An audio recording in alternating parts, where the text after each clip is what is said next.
लोकसभा चुनाव के चौथे चरण का मतदान शांतिपूर्ण संपन्न। इस चरण में 62.84% मतदान दर्ज किया गया। लोकसभा चुनाव के शेष चरणों के लिए प्रचार तेज। विभिन्न पार्टियों के शीर्ष नेता विभिन्न राज्यों में प्रचार कर रहे हैं। प्रधानमंत्री और भाजपा के वरिष्ठ नेता नरेंद्र मोदी कल वाराणसी में अपना नामांकन पत्र दाखिल करेंगे।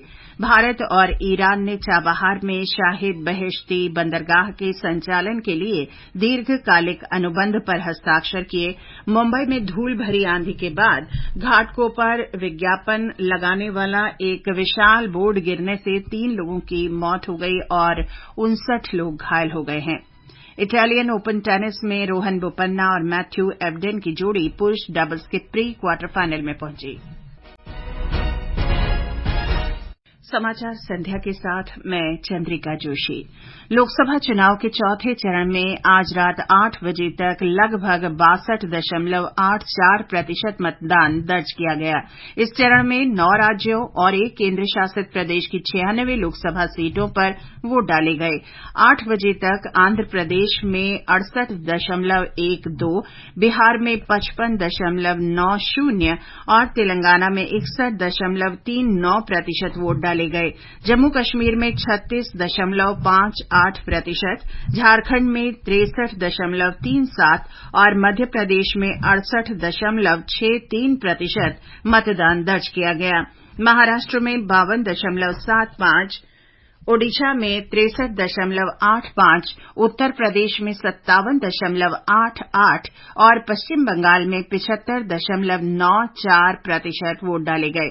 आंध्र प्रदेश की 25, तेलंगाना की 17, उत्तर प्रदेश की 13, महाराष्ट्र की 11, मध्य प्रदेश और पश्चिम बंगाल की 8-8, बिहार की 5, झारखंड और ओडिशा की 4-4 और केंद्र शासित प्रदेश जम्मू कश्मीर की 1 लोकसभा सीट पर आज वोट डाले गए।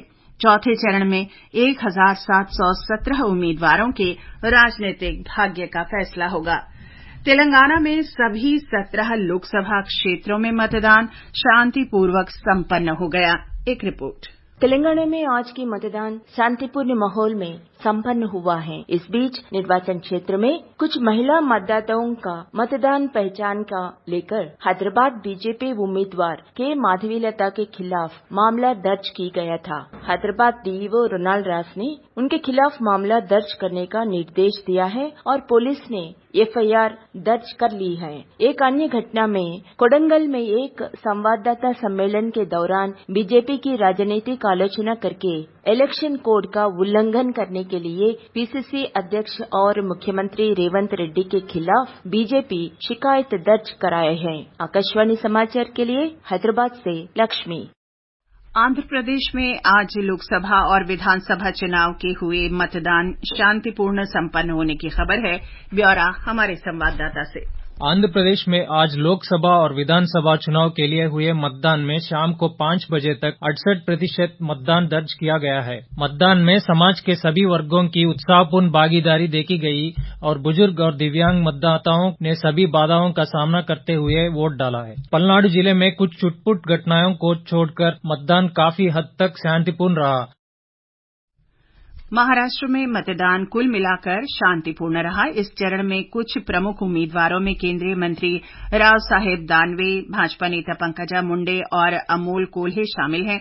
एक रिपोर्ट। महाराष्ट्र की 11 लोकसभा सीटों पर चुनाव लड़ रहे 298 उम्मीदवारों की किस्मत अब ईवीएम में बंद हो गई है। जलगांव जिले के रावेर शहर में मतदान केंद्रों का मुख्य आकर्षण केले के पत्तों का उपयोग करके अनोखे ढंग से सजाए गए सेल्फी पॉइंट थे। इसके साथ महाराष्ट्र की 48 लोकसभा सीटों में से 35 पर मतदान अब पूरा हो गया है और शेष सीटों पर 20 मई को 5वें और अंतिम चरण के लिए मतदान होना है। आकाशवाणी समाचार के लिए मुंबई से मैं स्वीति जैन।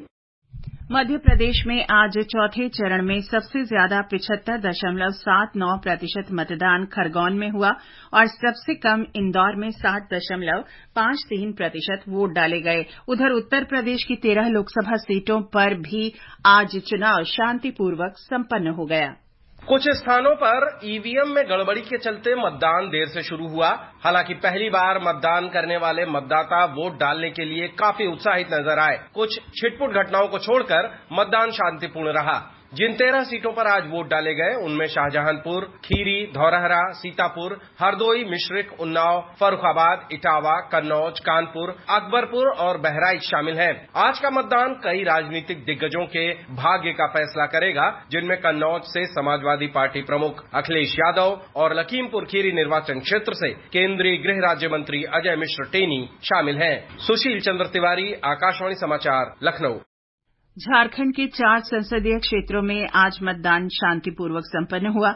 राज्य के मुख्य निर्वाचन अधिकारी के रवि कुमार ने पत्रकारों को बताया कि नक्सल प्रभावित खूंटी, पश्चिमी सिंहभूम और गढ़वा जिले के बूढ़ा पहाड़ इलाके में भारी मतदान हुआ।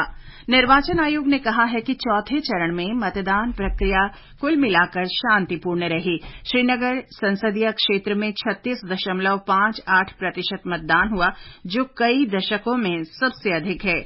चडूरा, चाहे शरीफ, गांदरबल, कंगन, खान साहिब और शोपियां विधानसभा क्षेत्रों में 45% से अधिक मतदान हुआ। बडगाम, गांदरबल, पुलवामा और शोपियां में पूरी तरह शांतिपूर्वक और बड़ी संख्या में वोट डाले गए।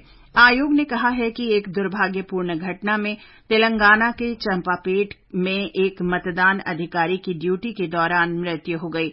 त्वरित संज्ञान लेते हुए आयोग ने तेलंगाना के मुख्य चुनाव अधिकारी को मृतक मतदान अधिकारी के परिवार को अनुग्रह राशि के तत्काल वितरण का निर्देश दिया है। ये समाचार आकाशवाणी से प्रसारित किए जा रहे हैं। ताजा समाचार जानने के लिए आप हमारे Twitter handle @AIR News Hindi को फॉलो कर सकते हैं। लोक निर्णय 2024 मतदान स्पेशल। आम चुनावों के मतदान पर विशेष कार्यक्रम, विभिन्न अंचलों से मतदान की खबर, संवाददाताओं से मिलेगी सीधी जानकारी, विशेषज्ञों की भी सुनेंगे राय। आकाशवाणी गोल्ड पर सुनिए लोक प्रसारक के साथ लोक निर्णय 2024 मतदान स्पेशल। ये आकाशवाणी है। लोकसभा चुनाव के शेष 3 चरणों के लिए प्रचार कार्य जोरों पर है। विभिन्न दलों के वरिष्ठ नेता अपनी पार्टी के लिए समर्थन जुटाने के वास्ते सार्वजनिक बैठकें और रोड शो कर रहे हैं। प्रधानमंत्री और भाजपा के वरिष्ठ नेता नरेंद्र मोदी ने आज शाम उत्तर प्रदेश के वाराणसी में मेगा रोड शो किया। उनके साथ मुख्यमंत्री योगी आदित्यनाथ भी थे। श्री मोदी ने पंडित मदन मोहन मालवीय की प्रतिमा पर श्रद्धा सुमन अर्पित किए। इससे पहले श्री मोदी ने बिहार में हाजीपुर, मुजफ्फरपुर और सारण में जनसभाओं को संबोधित किया। श्री मोदी ने सारण में कहा कि एनडीए सरकार के कार्यकाल में देश की अर्थव्यवस्था आगे बढ़ रही है और रोजगार के और अवसरों का सृजन हो रहा है।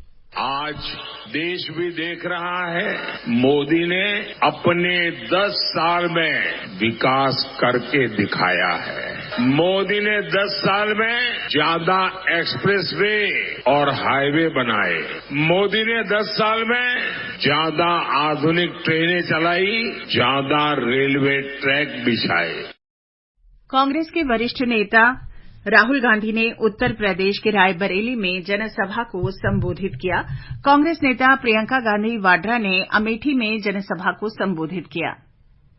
गैस का सिलेंडर 1200 रुपए का हो गया। यही लोग आपकी सांसद जब 400 रुपए का सिलेंडर हुआ, दिल्ली में सिलेंडर पे बैठ के कि हम हड़ताल करेंगे, ये करेंगे, वो करेंगे, ऐसे कैसे हो गया, 1200 का हो गया, चुप। आपको सिलेंडर दिया इन्होंने एक पहले शुरू में कि देखो बड़ी योजना आई है, मुफ्त में सिलेंडर, बाद में भरना ही मुश्किल हो गया। भाजपा के वरिष्ठ नेता अमित शाह ने आज महाराष्ट्र के धुले में रैली की।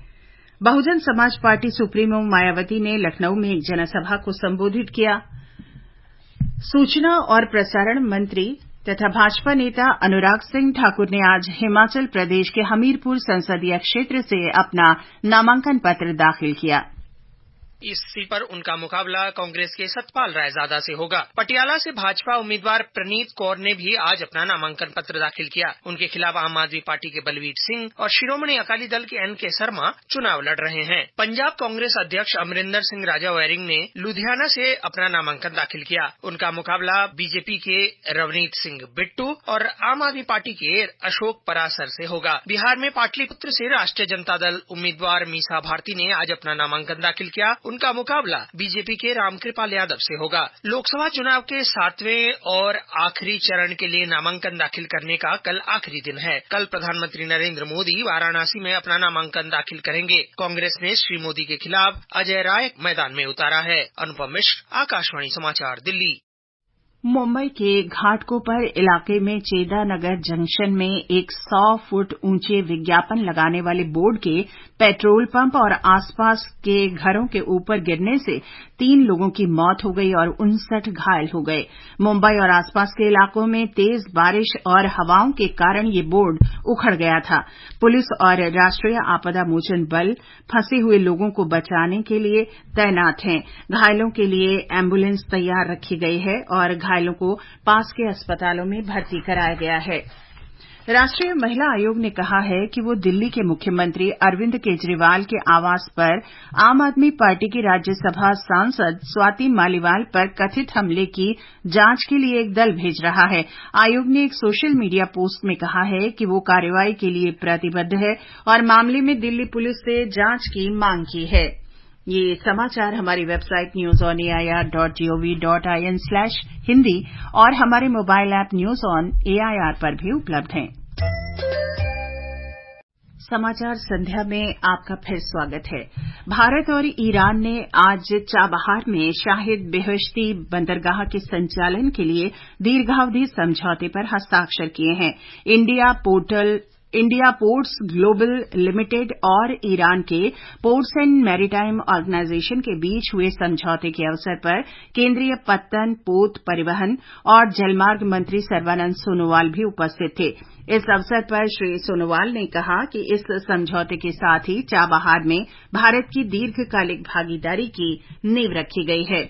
विदेश मंत्रालय के प्रवक्ता रणधीर जायसवाल ने सोशल मीडिया पोस्ट में कहा है कि ये समझौता अनुबंध, क्षेत्रीय संपर्क और अफगानिस्तान, मध्य एशिया और यूरेशिया के साथ भारत के संबंधों को बढ़ावा देगा। विदेश मंत्री सुब्रमण्यम जयशंकर ने आज कहा कि भारत और ईरान के बीच चाबहार बंदरगाह समझौता बड़े निवेश का मार्ग प्रशस्त करेगा और भारत को मध्य एशिया से जोड़ेगा। श्री जयशंकर ने मुंबई में एक संवाददाता सम्मेलन में कहा कि ये समझौता एक रणनीतिक कदम है और ये कराची के साथ साथ पाकिस्तान में ग्वादर बंदरगाह को दरकिनार करते हुए ईरान के माध्यम से दक्षिण एशिया और मध्य एशिया के बीच एक नया व्यापार मार्ग खोलेगा। भारत के रोहन बोपन्ना और ऑस्ट्रेलिया के मैथ्यू एबडेन की जोड़ी ने Italian open tennis tournament pre quarter final में जगह बना ली है।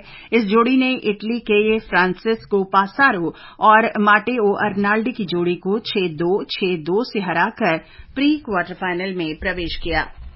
भोपाल में मनु भाकर और आदर्श सिंह ने ओलंपिक चयन ट्रायल में महिलाओं की 25 मीटर पिस्टल और पुरुषों की 25 मीटर रैपिड फायर पिस्टल स्पर्धाओं के क्वालिफिकेशन दौर में पहला स्थान हासिल कर लिया है। महिला और पुरुष वर्ग के 5 निशानेबाज फाइनल्स के लिए उतरेंगे।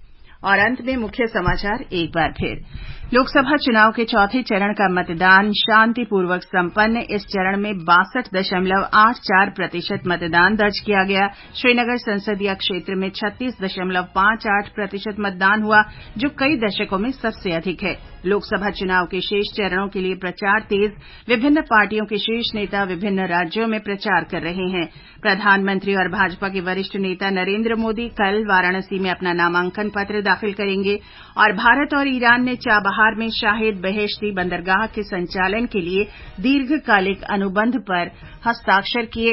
मुंबई में धूल भरी आंधी के बाद घाटकोपर में विज्ञापन लगाने वाला एक विशाल बोर्ड गिरने से 3 लोगों की मौत हो गई और 59 लोग घायल हो गए। इसके साथ ही समाचार संध्या का ये अंक समाप्त हुआ। नमस्कार।